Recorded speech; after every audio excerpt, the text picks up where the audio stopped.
notes on my phone. All good, man. I got him in a whole different window too, so I'm trying to put little production elements on there just for fun. We're living. So we'll see. What's this poster behind you to the left? That is, so I just got a frame last week. It's just the last, wait, hold on. That one? Yeah, that one. It's like it's like a Dave Matthews concert. Oh, nice. It looks cool. It's hard to tell what it is. It looks like. Is it Red Rocks? Shootout. No. It has like a Western feel to it. Yeah, it's actually the Dallas one. Like they did one for. Ah. But I bought a bunch of frames and I'm just trying to figure out how I'm going to lay out my room. And it was cool. The first, so Sunday night, the first night we were here, we had to take the car back, the rental car, and I was taking my dad's car, and I was driving. He had Sirius, and I put on the Springsteen channel, and he was playing a Dallas concert that my parents were at, and I was like, "Oh, that's pretty cool!" Like the first night, I was looking at the date, and I was like, they went to that one. They got COVID at it. I love seeing that stuff when it's like, oh, I went to that show. Like what? Yeah. Is that on Dave Matthews channel? Yeah. Okay. I'm going to take you out for a minute and we'll be right back.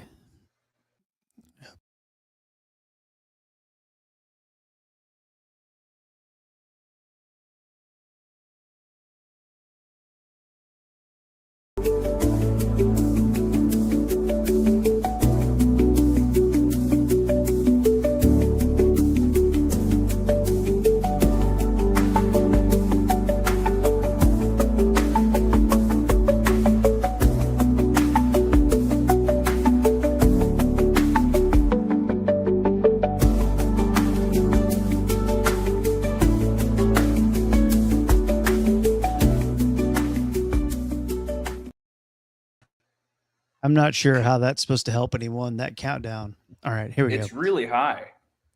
Hello, Robert. What's up, dude? Yes, I am having trouble with YouTube playback errors. I'm glad you asked.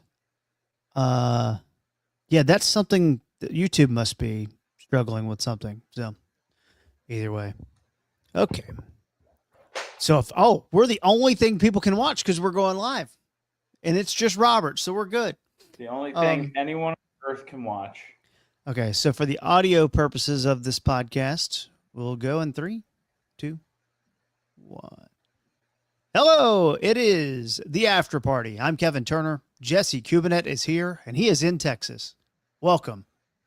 Yes, I am. And I don't know how to start this when we have a guest, and I especially don't know how to start when we don't have a guest. We are guestless tonight. The guest that was planned got into babysitting duties. And then the other guest who is he's going to guest at one point. It's Kent Garrison from Forever The Sickest Kids and the One Star Cowboys podcast and the Mad About Movies podcast. But he is on the set of a movie today, and I think David Wallace is there. So big day for him. Yeah. And you forgot to mention SNL draft member. Oh, SNL draft member, of course. Yes. Good addition this year, I think, because this is his first season, right? Rookie year. No, I think he played last year too. Oh, it's in the mix. I missed the draft last year. That's the difference. Yeah, you had someone drafting for you last year. Is that what happened? I had someone by proxy. Yeah. It went great either way. Because you were the co-champion with me, and that's why we have to do the podcast. Yeah, winner gets the podcast. Winners of the league get into the podcast. It's like reverse fantasy football punishment. Yeah, right. We have fun doing this because, okay, hold on. Now I just got a text from Steve that says, "What did you break?" Okay, I don't like this. Something's going on that's weird. So we're going to start over, Jesse. I'm sorry, dude. No, it's totally fine. What do you mean by that? I am curious. Is YouTube just broken right now? It looks exactly the same as how we've ever done it when I've been on. Okay, good. Is YouTube down? Is that I think it's down because I tried to play a clip earlier and it kept saying they're having playback errors. So that's a good time. Good, man. If YouTube is down and we can go live, that's probably good, I think. Probably. But maybe not. I think it might be. Oh. I searched it on X, the Everything app. Okay, I think we're safe. Okay, here we go.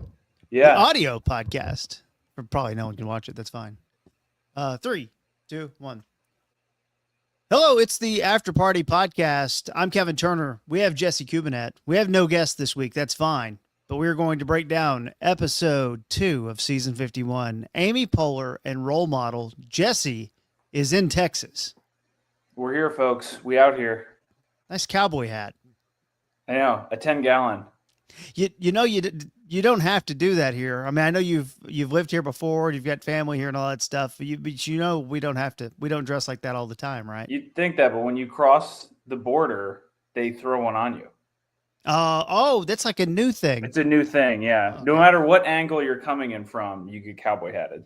And then you realize, like many of us do, I think, when you put on that cowboy hat, it's nothing that you really considered. And then you go, man, I do look kind of good in this thing. They're harder than you would imagine. That's the one thing I know about a cowboy hat. They're hard. They are so hard. Why are they wicked hard? Well, they got to be tough. Everything's got to be built for tough, dude. That's true. Okay, let's get right to it. I got the stuff here, and by the stuff I mean the cold open. Start cold open, because we decided that we will share our thoughts throughout the episode. Cold open starts with Amy Poehler being Pam Bondi. So I love that. I love when the host gets thrown into the cold open, and that doesn't happen often. It's like the whole thing in radio. They say don't speak before someone introduces you, like if you guest on a show. I like when they just throw the host out there, especially when it's someone like Amy Poehler. Tina Fey ends up coming in as Christy Nome. There were some good lines, like nothing like laugh out loud hilarious, but it was just like a good vibe, good feeling thing to get Amy and Tina together. And I kind of like just Pam Bondi. I think both sides of the political aisle can agree on the fact that like Pam Bondi is playing the character of a complete bitch. So I thought that was like fine. And I thought that was like a really good job by Amy Poehler doing that. Yeah, I think it's good too. I do like when the guest is in the cold open too. I think that's fun. Our friends at the SNL network shared that. It's pretty rare. The last one I can remember, which is not an Amy Poehler level person, but was Miles Teller doing the Manning cast, and he was one of the Mannings. Yeah, I like that. He came out and immediately did the monologue. I think it shows a lot of chops for the host to do that, because I can't imagine the nerves that go into one, doing a cold open, but then number two, immediately flipping into monologue. So that was good. I do like this season. I know we're talking about Tina and Amy here, but I like that it's not necessarily, oh, who's the celebrity that's going to come into play so-and-so. They're kind of doing it in-house. And I didn't really think about Amy as Pam Bondi, but absolutely perfect. They nailed that. I did think it was a little slow after the initial reveal of Amy being Pam Bondi. Like, we all like that. Then, like, yeah, she's just being super mean and rude all the time. And so, like, that can only go so far. And then Tina comes in and it really picks up, which I think was kind of a theme throughout the episode, which we'll get into as we dive deeper into some of these. I thought Tina was great as Christy Nome. I think what they do with her face is funny. South Park did it. It's just, if you do that much plastic surgery, you're going to get slammed for it. Her holding a rifle and throwing it, all good. Tina crushes. And it's just good to see both of these people do character work again, because they're so close to the people that they play on 30 Rock and Parks, respectively, that, I mean, they're playing characters. And Leslie Knope is absolutely a character, but they just look and sound pretty much like Amy and Tina. So it's nice to bring those two back to home and get them into some character work, doing some impressions, doing some character sketches. And you're just like, oh yeah, that's why this person is one of the most famous comedic minds of our time. They are very good at this. Yeah, they're outstanding. And like, also, I really loved the Old Yeller joke, because we can still do that. We can still make that joke and remember what happened there. And I think it's okay. Yeah. But like, the people who haven't read that book yet haven't fully like cycled into the lexicon. Yeah. Moving on to the monologue. I like that it was punchy because it gave me a feeling. Well, first of all, let me say, I thought this was a pretty important episode. Not that anything's that important, but in terms of like the show and what you're building towards, last week was a bit of a clunker, and we talked about it. You can go catch up on that if you missed it. But we did not love the Bad Bunny episode collectively. I thought it was important to have a good one here with all these new cast members, and it definitely fulfilled those expectations. And we'll get into that later. But like a fast monologue that's if we don't really have anything that we're really going for, I love a quick monologue because it tells me they got a lot of crap they want to get to on the show. And, Amy Poehler's not Dave Chappelle or Bill Burr who are going to take a 10-minute monologue, or John Mulaney, So like, I love that it was quick, and I thought it set the tone. I just had good vibes. I had a good feeling we were in for a good show. Yeah. From last week to this week, it's so weird. We kind of said this as we were watching it. Why was this not the first episode? Because it literally falls on the anniversary of it being 50 years. I know it's season 51, but last week really feels like a week 1 preseason game at this point. And you could make the argument for a week 3 where like all the starters are resting. There's 80 dudes out there. They have to make the final cuts. So you're seeing some weird stuff. We do the sports analogy often with SNL. Really, really weird. And I thought even in this monologue, they did a bit that I really liked where you bring in all the new cast members and the host kind of shoos them away, which is, I feel like, a bit that they've done in the 80s, the 90s, the early 2000s. It's good every time. Bring these people out. They're young. They're nervous. You show them for 5 seconds. Then the host, whoever it be, whether it's a vet or just a super famous person, immediately shoos them away. It'll work every time. They should do it every time. But I agree. This was a good start after a really rough preseason feel from week 1. So we hit the commercial. We come back with the Rudemans. This is a sketch that, to me, was okay. It took me a second to get what they were going for, but you have everyone you have everyone in the living room, and it's like old sitcom style show. But my wife said something to me that made me at least attack it from this idea. She goes, "They're making fun of Gen Z," and I was like, "Wait, they're using old people to make fun of Gen Z?" And I don't know if that's fully what they were going for. But when my wife said that to me, I watched it again and was like, "It's way funnier if you think about it that way." That's actually a really good point. I'm scrolling through the sketches here and the notes that I have written down. This was my absolute least favorite sketch of the night, which I think is rough to start. I think what they could have done is just lifted this out and moved a later sketch into this slot and just literally flipped them. And I think it would have been fine. And I'll get to that sketch when we get to it. That's a really funny perspective that I didn't think of and makes me view it in another light. I totally get what they were doing. Just felt slow. But again, this kind of had a feel of a 90s-ish, early 2000s episode. One of these sketches that we see, traditional family, the family has insert weird thing about them. I do like when it's just in the name. It's what I really liked about the Vogelchecks sketches, if you remember those, which that's the kissing family. And I think the Rudemans could come back in some way. I like that they all just kind of sucked. I like a pratfall. I like that it was just a big. What did she just had queso? It was just like a big bowl queso. of cheese. It's like, yeah, let Sarah Sherman be old and fall. I'm in for that. But yeah, again, this sketch was fine. It didn't blow me away by any means. I just thought it was an odd out of monologue sketch. Again, the energy was a little slow, and you'll see what I mean as we keep going. No, I agree with you on that. It was a slow builder. Honestly, the little intro sequence there reminded me of Debbie Downer. Yeah, they think they hit that feel, and I almost wonder, again, 7 new writers on the cast. The people writing are in our age bracket now, and you notice that when like Dismukes came on and James Austin Johnson, just some of their references, very referential to Nickelodeon, to Nintendo. I think we talked about it last week. Like one of James Austin Johnson's early Trumps when he went down on a tangent was just Trump talking about like the Mario world, or even his Instagram video that went viral before he gets hired in doing Scooby-Doo. It's closer to our reference points now. And so those songs to open it, that's a throwback. And even like you'll hear Conan talk about that, talking about early sketches when he was writing with Odenkirk and all those guys of like, okay, we have this weird character, just set it up with a song. And like that'll get you into it. So I do like that. If that's what we see more of this season, I'm very game for that. And I think they got the players to do that too. They do. So the next thing that we move on to is a commercial parody, and it's non-alcoholic beer. Great. And I freaking love this so much. You've got Andrew Dismukes, and he's kind of hanging out by the grill, playing the dad role that he can do, you know, just as much as James Austin Johnson can.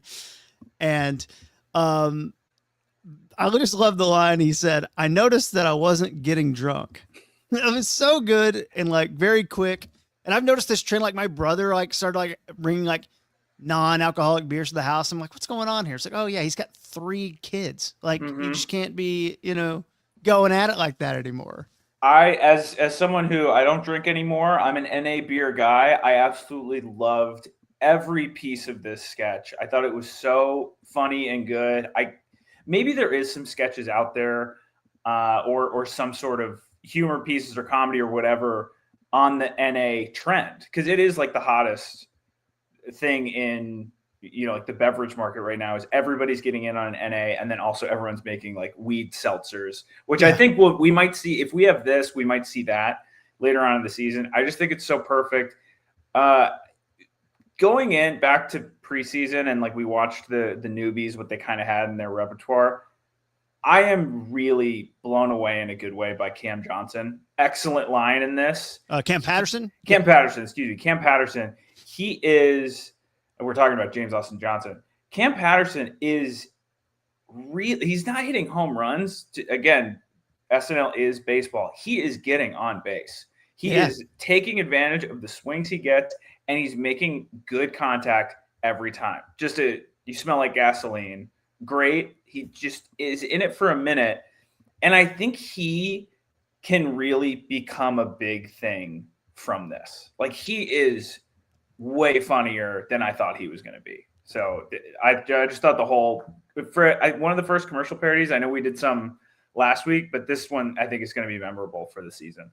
No doubt. And also they did a play last year in season 50, and I think it was the Shane Gillis episode, and the product was a couple of beers when one's not enough, but I just liked that with 2. I thought it was good. And Ashley Padilla was great in this as well as Adria Dismukes' wife or significant other.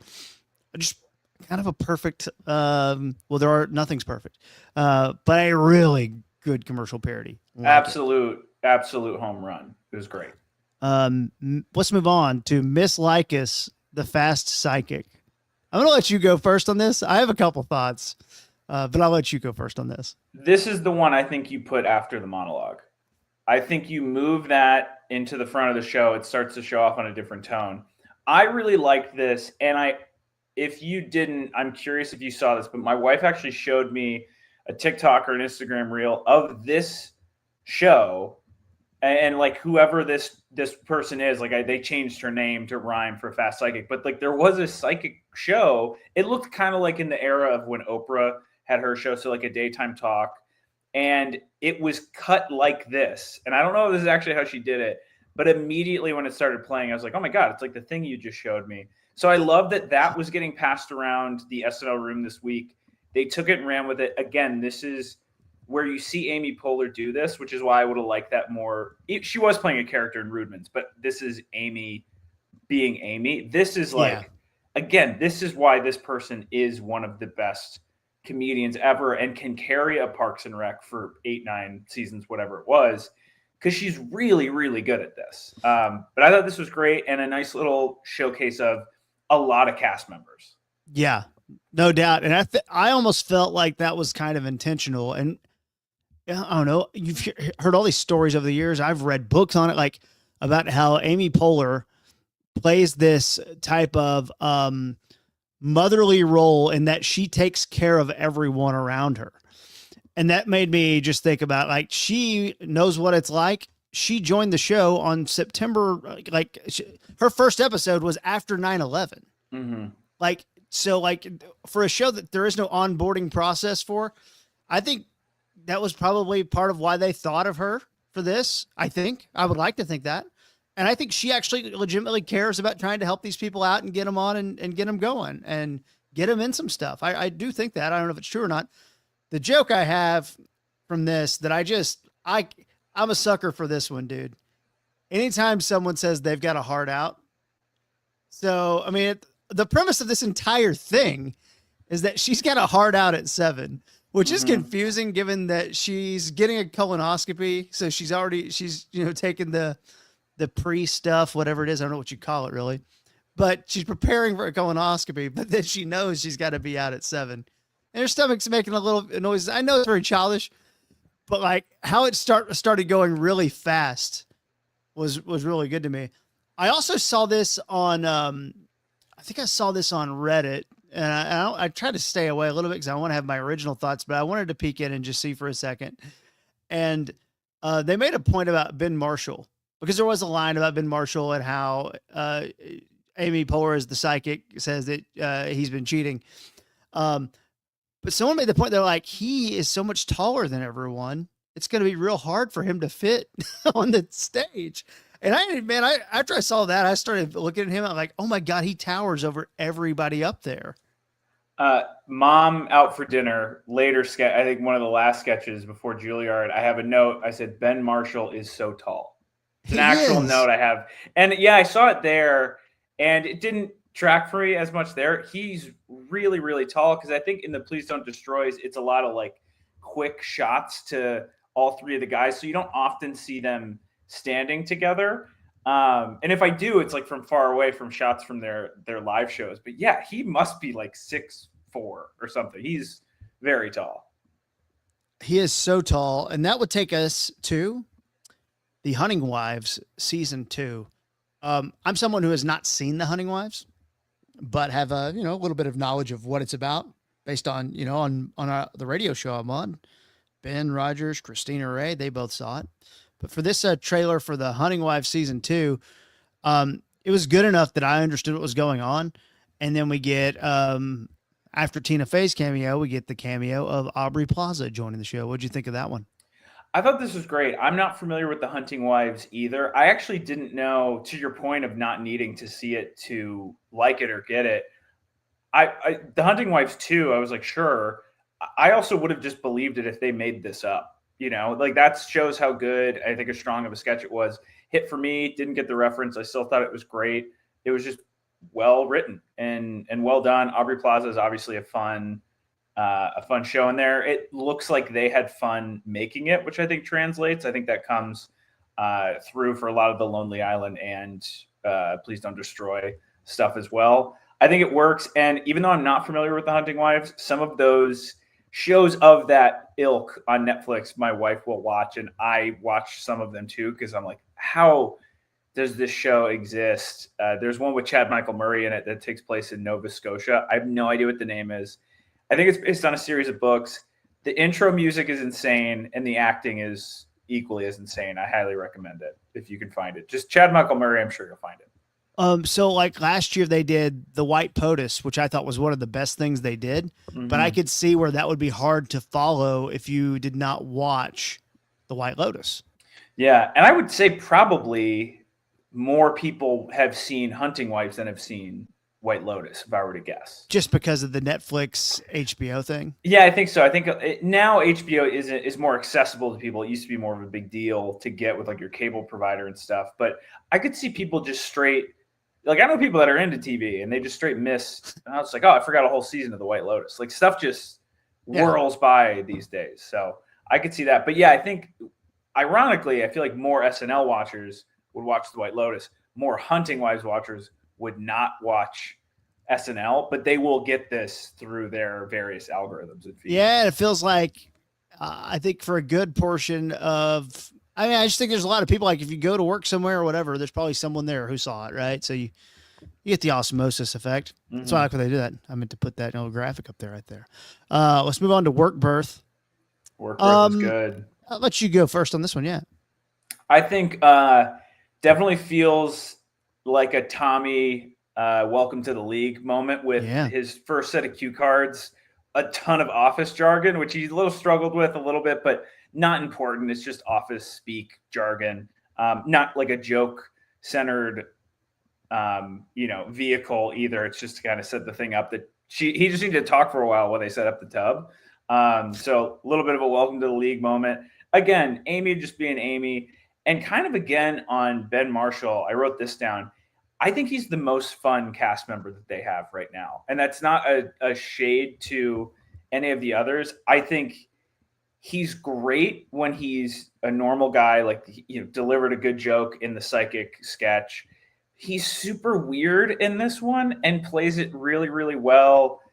Saying that from Sherman, that dog water vibe. Like, I love that Sarah Sherman exists. And like, I truly mean that because I think Sarah Sherman and Bowen are their most important pieces right now. I think Ben is the most fun, and I'm super excited to see what they do with him over the course of not just a season, but hopefully a few years. I kind of half agree with you on that because I think he's the most fun of what we would call the new cast members for sure. I still think there's like that thing there with Sarah, of course, when she is like, to me, it's Sarah. Like, I light up every time Sarah's in it. And I don't know why. It's just, I don't know. It's hard to explain. Anything Sarah does, I'm kind of in on. Even if she does, because I think she just goes for it, man. And I think there's some weird stuff sometimes. We'll get to her weekend update piece later. But it is Sarah, but for definitely of the new cast for sure. He doesn't feel like new cast because he's been here though. Right. Please don't destroy. So it's kind of a strange thing. I didn't love this, but I didn't hate it either. And I thought it was on par. I like to, anytime you have like something very stressful, a real world concern going on, but the person is so distracted by their work. I mean, dude, that is a hit you can play for me every time. And I'll be like, yep, that's a good one. I'm also thrilled when Ben comes in as the doula. It's more just like, who is this guy? It's not, how did he get, you know what I mean? They just, he's in the office and it's fine. They did it last week where they explained away, again, a Sarah Sherman, she's on the Epstein flight logs list. And then they explained it away that it was through, she had a connecting flight there or something. It's like, no, don't give me that. Just hit the joke. And on Sarah Sherman for a second, my friend and I have a thing for her. It's normal Sherm. So there's like Sarah Sherman when she's really, in her update bit or any of her kind of gross out pieces. Then you have normal Sherm where she's just playing a normal person, but they still hit her with, she's on the Epstein flight list. She smells like dog water. That's where she is really versatile in that era. She was talking on a podcast. I forgot who she was on with. Oh, I think it was the one with Mark Maron. And she was talking about how her friends, it was her parents. Her parents told her, like, you look so nice when they put a wig on you and stuff. But when you are who you are, there's like, what are they doing? They're insulting me. Musical guest, role model. His name's Tucker Pillsbury in real life. Rip it or skip it, Jesse. Sally when the wine runs out. I ripped it, and I'll get ahead. I ripped it both. We'll get to a performance 2 when we get to it in the rundown. I picked role model in the SNL draft. I had a strong feeling, just the look of this dude. I was like, okay, this guy's a star. This song is a banger. I love the song, so I knew he was going to open with it. And I was a little disappointed. I thought his energy was a little low, which I got to say is nerves. I also, again, we'll get to performance number 2. I wrote, I don't know if he actually plays instruments. And then I said, this kind of sounds like he's doing karaoke. And I said, this feels like a weak performance for a killer song. Then Charlie XCX comes out. He always brings out a Sally. I also try to stay away from Reddit to keep it fresh for this, but people were annoyed at that he didn't bring out an SNL, or banger for it. Come on. But I also think it's Charlie. First SNL performance ever. He's done the Tonight Show, but in the lexicon of music, I don't even know if that's the right word for it, but like music and late night now, it was Letterman and it's doing SNL. He's done the Tonight Show. A lot of people have done the Tonight Show, Kimmel, Seth, whatever. I don't think it matters anymore. I don't think it matters. Every once in a while see a Colbert, like Dochi's performance went pretty viral from that. It used to be just like, who's on Letterman tonight? It's going to be good. That's the big deal. And then I think SNL. And so now that, those other late night shows aren't as big anymore, I think you do SNL, it's a big deal. I think, again, on par with the energy of the show. I don't know if dress rehearsal was particularly stressful or something, but it was just like, rip this song, man. That's what you're here for. Okay, so had you seen him before ever? I don't think live, actually. I caught him last week. I was streaming ACL on Hulu. And they have a couple different channels on. You can just kind of blow through and check out whoever you want to check out. And I saw the last 20 minutes of his set. And I was like, oh, I didn't think it would be like that. It was that low energy. And I think he dances awkwardly too. So I think there's something there. And if you're going to do that, Future Islands it up, like make weird dancing your thing. But like this song is banging in bars all over the place. Like you got to turn the volume up a little bit. I was pretty unimpressed by the ACL performance too, because he brought out the Sally there was Hillary Duff. That part didn't disappoint me. I'm just saying, like, I was just like watching the whole thing. It was just it wasn't, sometimes these bands don't know what they're doing as they go through. It takes them a while to perform. Like what they create in the studio is way different from what they're doing live. The worst band I ever saw in my life was Foster the People. Like a year after Pumped Up Kicks was the biggest song in the world. And I was like, geez, they don't know. And Skins told the same story about MGMT. Get some of those bangers from like 06, 07. And he's like, these were kids who didn't know how to perform live yet. So it could be that. I did rip it, of course, though. Yeah. And here's the thing I do want to say about Charlie. If you want to go back to junior high for a second and just have a little hot goss, Taylor Swift has owned the last 14 days. She's got like the top 12 songs in America off her album. Not here to talk about Taylor, but Charlie XCX is married to the drummer of the 1975. Taylor Swift used to date the lead singer of the 1975. I don't think Charlie and Taylor like each other very much. No. And for him to bring out Charlie, I think a week after Taylor's been owning the world, I think there's symbolism there. I do think there's some intentionality there. I agree. No, I agree 100%. I think so too. I think it's that. I think she's done it before. He knows her. They're friends. And you bring out a little bit of a security blanket. I'm totally cool with that on the people who were upset he didn't bring out like an SNL ringer. I thought it was fine. It's your performance, dude. Go for it. I just think let it rip. This song is really good and probably will probably end up being his biggest hit. Like, let's be honest, unless he really gets into the studio. This is your time. Let it fly. And I thought it got better when Charlie came out. I'm confused too if he's trying to he's described as he's not indie, but like alt pop, dream pop guy, indie pop guy, but he's wearing the big belt and the tank top. Like he's doing a lot of cowboy stuff. I'm like, is he just trying to cross over into bro country? His name's Tucker Pillsbury. Like it is a red flag on this guy. He chose Role Model over Tucker Pillsbury. Yeah, it is an odd. The costume and the set was not what I was expecting at all. He is wearing a cowboy hat in the album cover, but this song that I first heard, I think I first heard it on Alt Nation, and then you're hearing it on like Sirius XM Channel 2, which is the popular station, and then you're hearing it on like the TikTok one. I haven't heard anything like that. You mentioned, I think, probably an MGMT song that crosses in all these certainly prime Alt Nation to the Sirius XM Pop Hits channel. Those never the twain shall meet with those two. Certainly not at the same time. So I think like this was a bit of a missed opportunity for Role Model to jump off the screen. Yeah, I would agree. All right, we'll move on from Role Model for a little bit here. Let's go to the weekend update. My goodness, what a time! I love a long update, dude. I do too.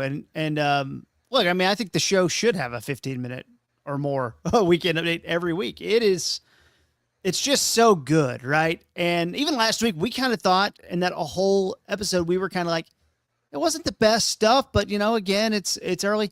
So here's our 3 weekend update pieces. You get Rhonda Lachenzo, played by Sarah Sherman, who kept offering Michael Che her coffee. Grant and Alyssa, the couple you can't believe are together. And I did appreciate, like, they've done this now. I think this is the 3rd time. Like, it was the perfect amount of time. They didn't drag it out. It was like quick. We're assuming a lot of people have seen this. And then, the joke off. So there's a lot to talk about here. I'll let you fire away. Yeah, so much in this was really, really good. Typically I like to watch the show on Saturdays. I try to watch it as live as possible. There's so few things that we as a collective watch live like this anymore. So that's why I like to watch it. Because I saw all over Instagram, it took me a couple days to watch this episode. But I saw the photos of everybody at the desk. And so I would have loved to experience that live in the moment. So that said, it didn't diminish for me. I thought this was such a strong update. So many good jokes. RFK circumcision was great.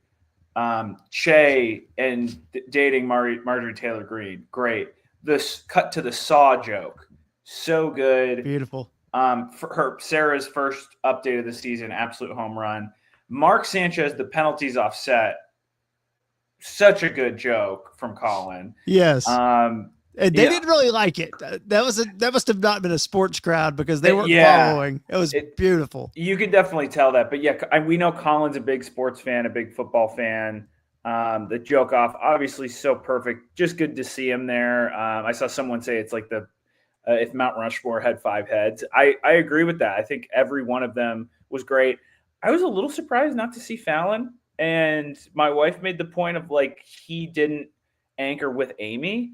But, he's there. I didn't need to see him, but I was surprised he wasn't included in that. It might say a lot about me and maybe you too. That one of the first things I asked is, did they not ask him? Or he's also like Jimmy Fallon, so he probably was booked up. He might have been. I would guess. But it feels like the type of thing that he would have wanted to probably be a part of. Absolutely. I mean, it's not like.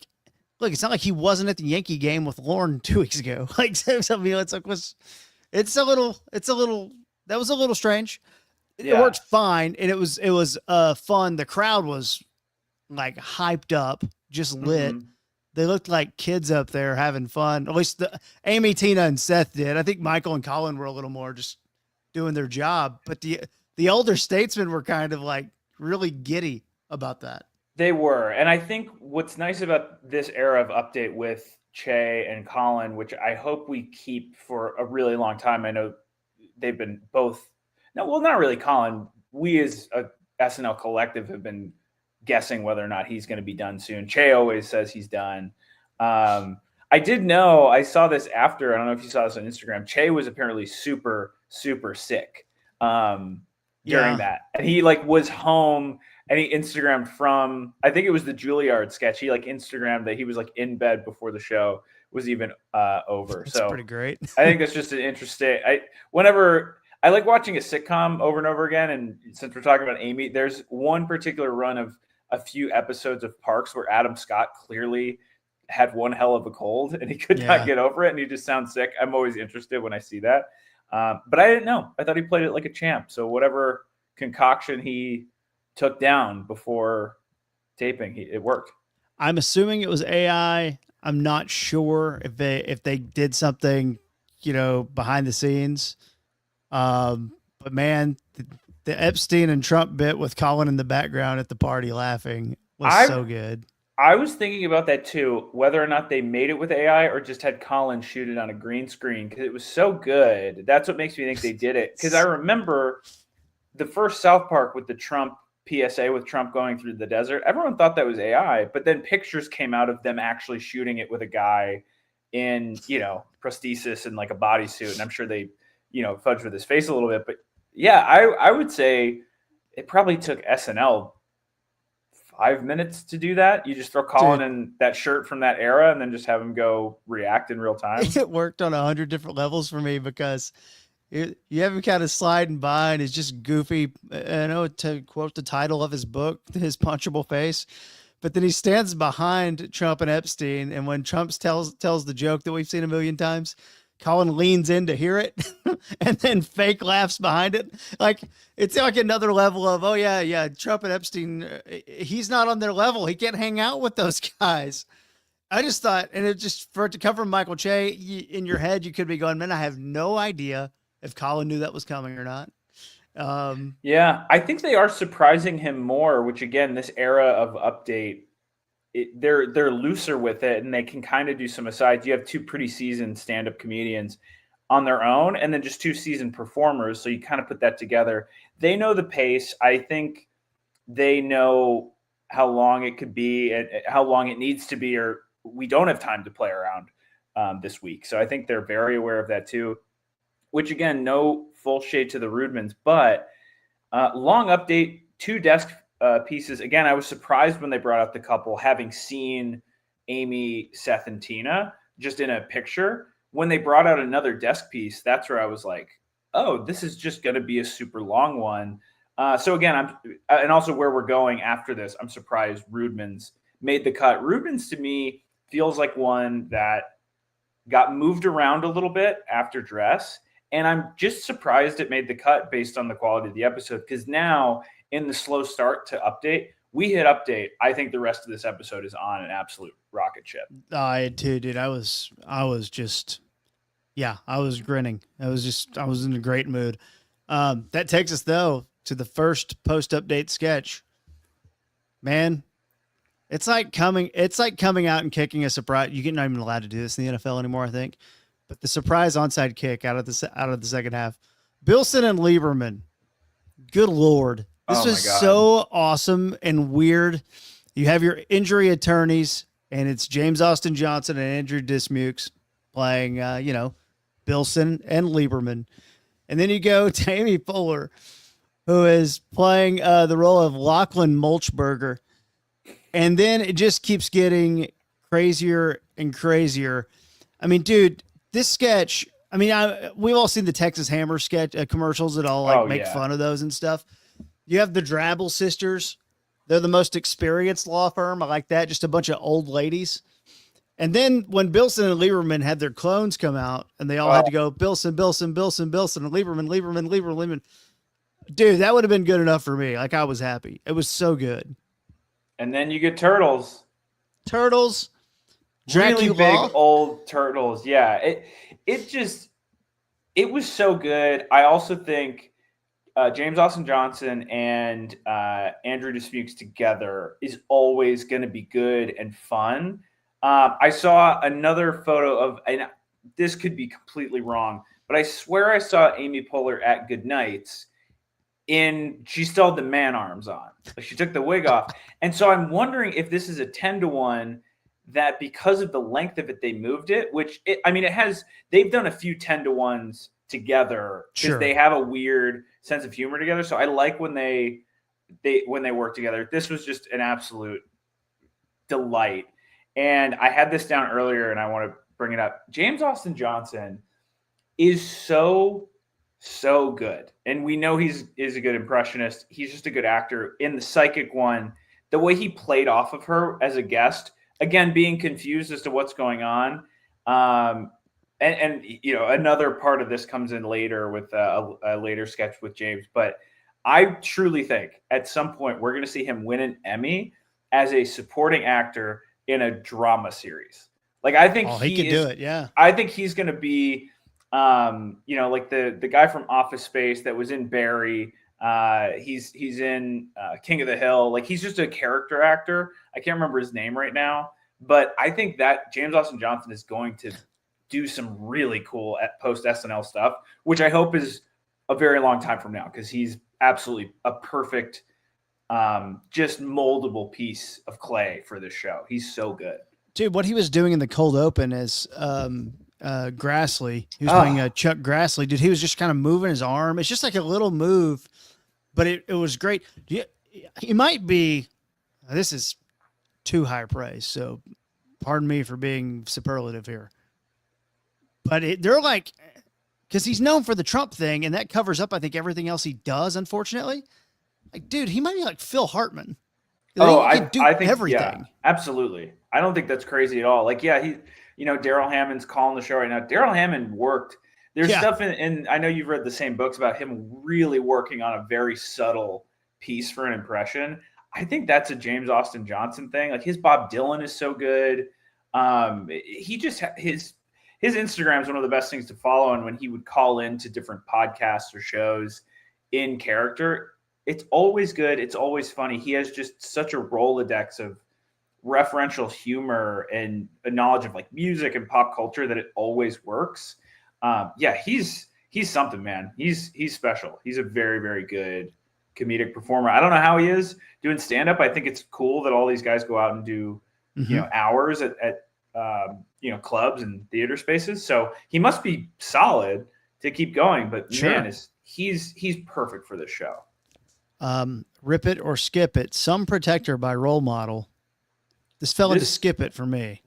Oh, interesting. Did you start it and then skip through? No, I always watch it either way, but I could have had the 3 minutes back. That's just me. Yeah.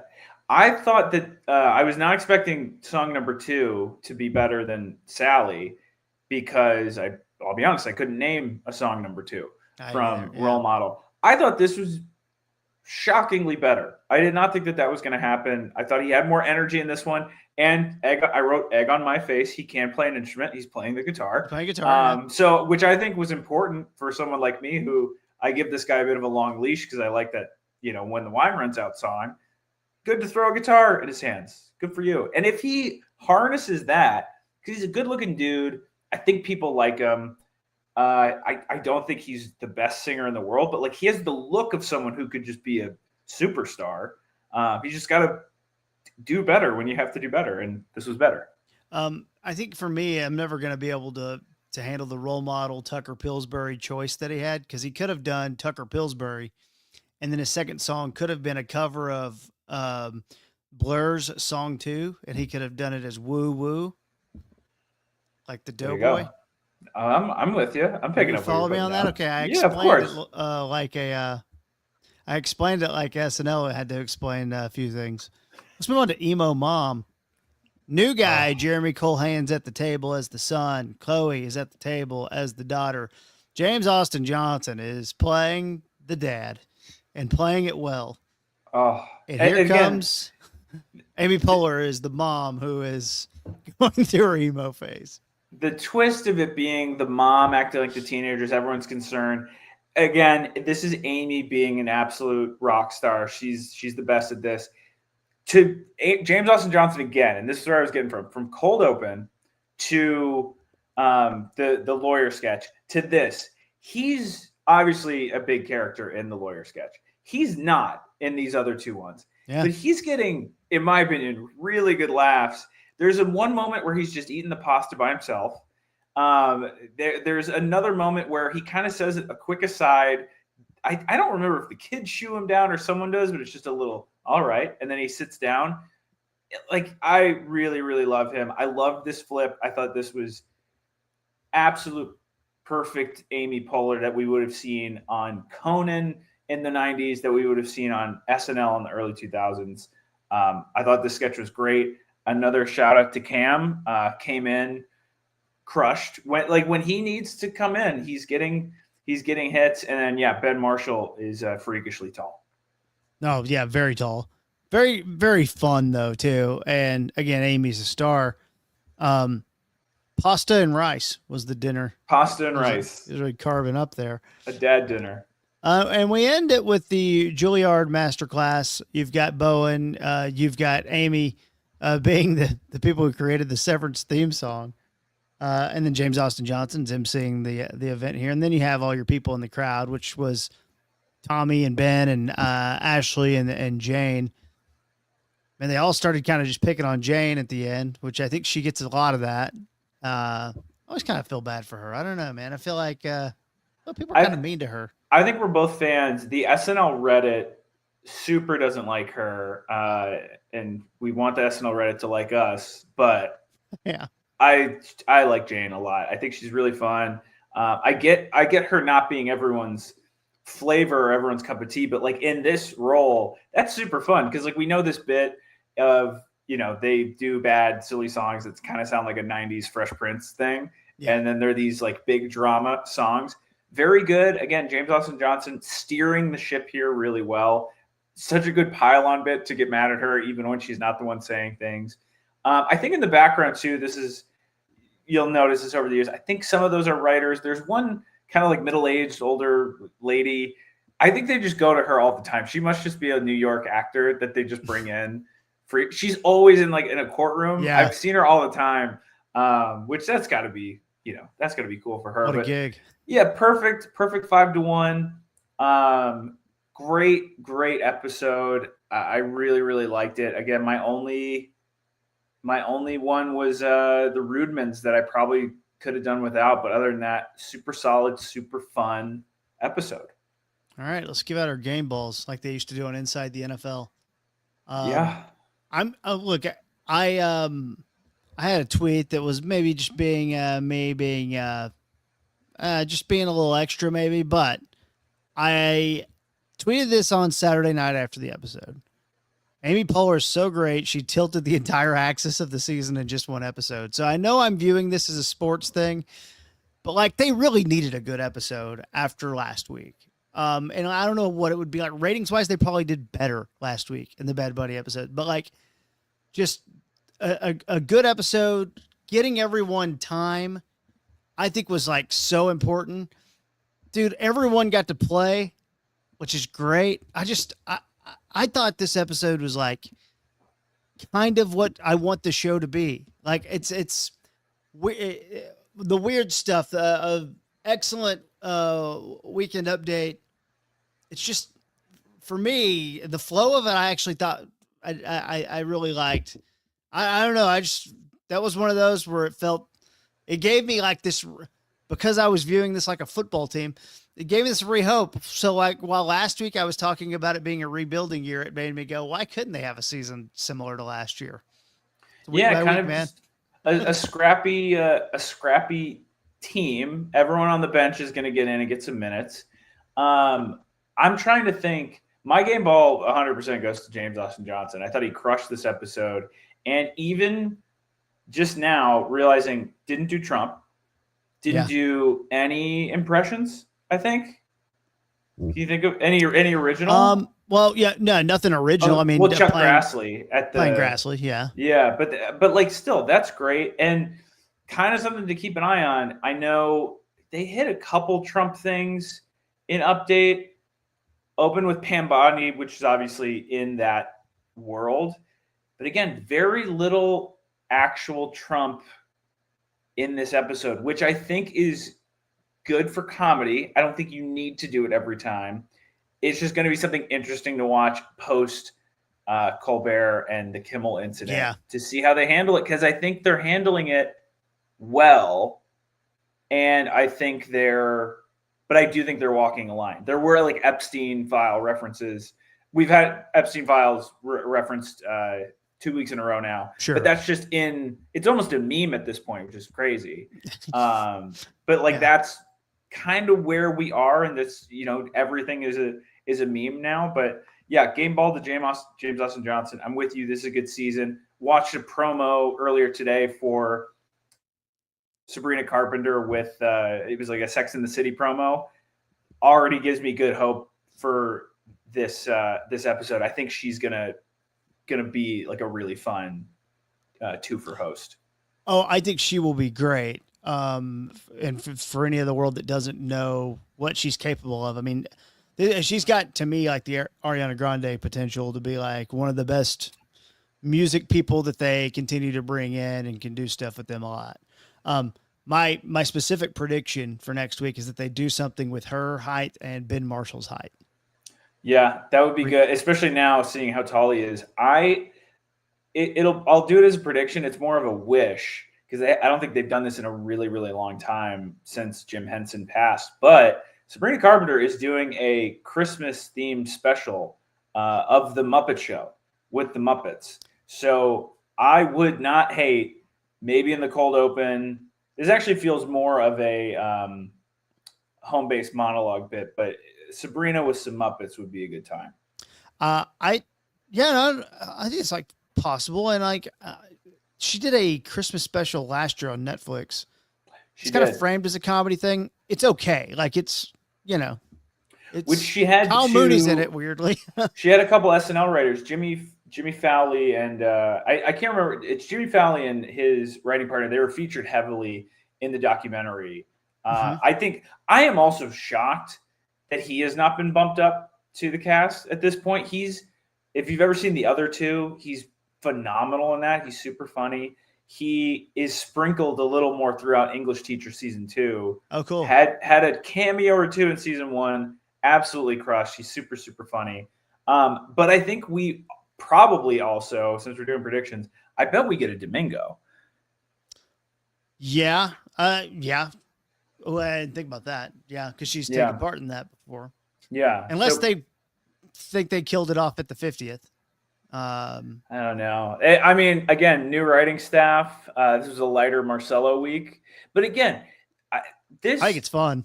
This if they go on a scrappy Mavs, well, they don't even have a Dirk. They don't even have I'm trying to think of 2011. I'm trying to think of the scrappiest team we've seen go win a championship where like literally everyone on the bench had to commit and give minutes. I don't think we're going to see a runaway star this season.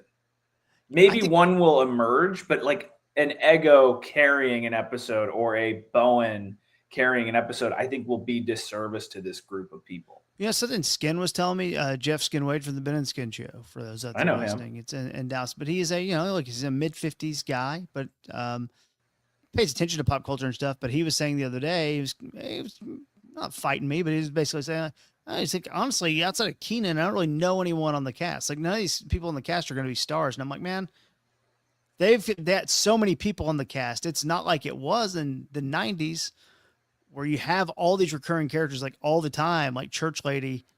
Like, there were 6 people on the cast. Like, there's so many people on the cast. It's harder to be that breakout character.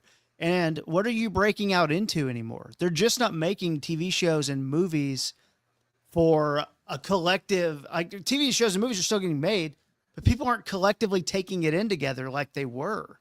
So like everything's so scattered and dispersed that like I think it's hard to be you're the breakout star. Like I'm not even sure that's a real thing that exists. And you know why it's not? And the closest thing you'll get, and this counts because he was on the cast briefly and more of the writer, but I think a comedy arc post SNL now, you're probably going to get like Tim Robinson is the closest I can. So sketch show, Detroiters, which is just now getting its flowers coming back around, but that show was incredible when it came out. Now it's on Netflix. Then you get Friendship, and now you have The Chair Company.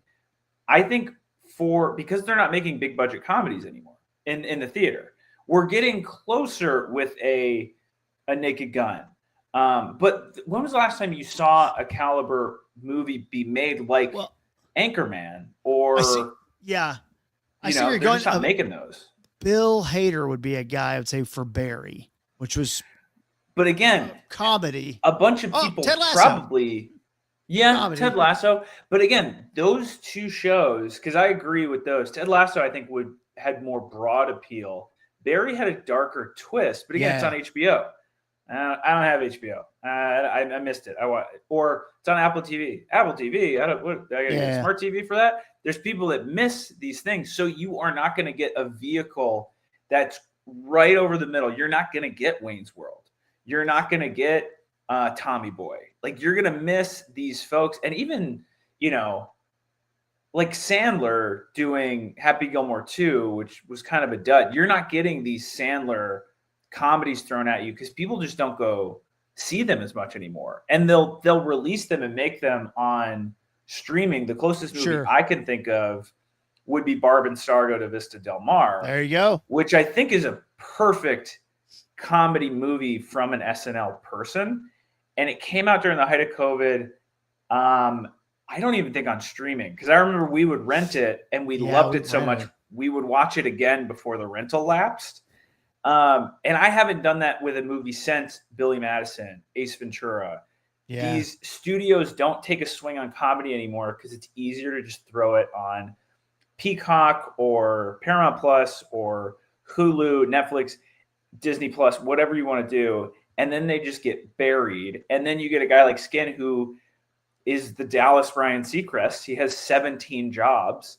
He's not going to watch all those shows. Ergo, he doesn't know where are the SNL stars. I'm not seeing them. They're there. They just don't burn as bright because they're not.